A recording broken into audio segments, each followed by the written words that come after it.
বিশ্ব করোনায় একদিনে সর্বোচ্চ মৃত্যুর রেকর্ড হয়েছে। প্রাণহানি হয়েছে 11,086 মানুষের। একদিনে কোনো দেশে সর্বোচ্চ 2,01,000 রোগী শনাক্তের রেকর্ড হয়েছে শুক্রবার, আর এই রেকর্ড হয়েছে যুক্তরাষ্ট্রে। এদিকে বিশ্বের মোট মৃতের সংখ্যা 13,76,000 ছাড়িয়েছে। নতুন 6,60,000 রোগী নিয়ে মোট আক্রান্তের সংখ্যা 5,78,00,000-এর বেশি। প্রথম ধাপের তুলনায় দ্বিতীয় ধাপের সংক্রমণ ভয়াবহ রূপ নিচ্ছে বলে সতর্ক করেছে বিশ্ব স্বাস্থ্য সংস্থা। তাদের হিসেবে গত এক মাসে যে পরিমাণ রোগী শনাক্ত হয়েছে, প্রথম ধাপের 6 মাসেও তেমন আক্রান্তের তথ্য মেলেনি।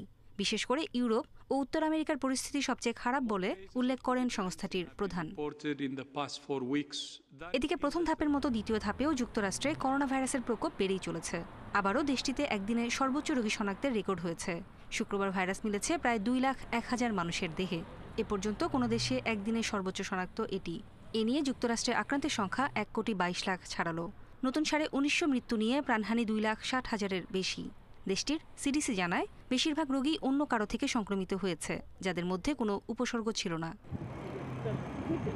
এদিকে ইউরোপে ভয়াবহ হারে বাড়ছে সংক্রমণ ও মৃত্যু। যুক্তরাষ্ট্রের পর সবচেয়ে বেশি প্রাণহানি ইতালিতে, প্রাণ গেছে 700 মানুষের। নতুন রোগী শনাক্ত হয়েছে 37,000-এর বেশি। ইতালির পর ফ্রান্সে 634 জনের প্রাণহানি হয়েছে। 24 ঘন্টায় দেশটিতে ভাইরাস মিলেছে প্রায় 23,000 মানুষের দেহে। এদিকে মেক্সিকোতে নতুন 719 জনের মৃত্যু নিয়ে মোট মৃতের সংখ্যা 1,00,000-এর বেশি। ভারতে নতুন করে প্রাণ গেছে 562 জনের। এ পর্যন্ত দেশটিতে মৃত্যু হয়েছে 1,32,000-এর বেশি। নতুন রোগী শনাক্ত 46,000-এর বেশি। চীনের সাংহাইতে শুক্রবার 9 জন করোনা রোগী শনাক্ত হয়েছে, যাদের মধ্যে 2 জন সেখানকার স্থানীয় বাসিন্দা। এছাড়াও টানা তৃতীয় দিনের মতো একদিনে দেশটির সর্বোচ্চ রোগী শনাক্ত হয়েছে জাপানে। 24 ঘন্টায় দেশটিতে ভাইরাস মিলেছে 2,300 মানুষের দেহে। নতুন প্রাণহানি হয়েছে 21 জনের।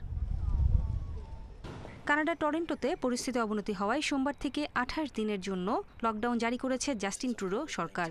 পাশাপাশি আরোপ করা হয়েছে বেশ কিছু বিধিনিষেধ। নুরে জান্নাত, ইন্ডিপেন্ডেন্ট নিউজ।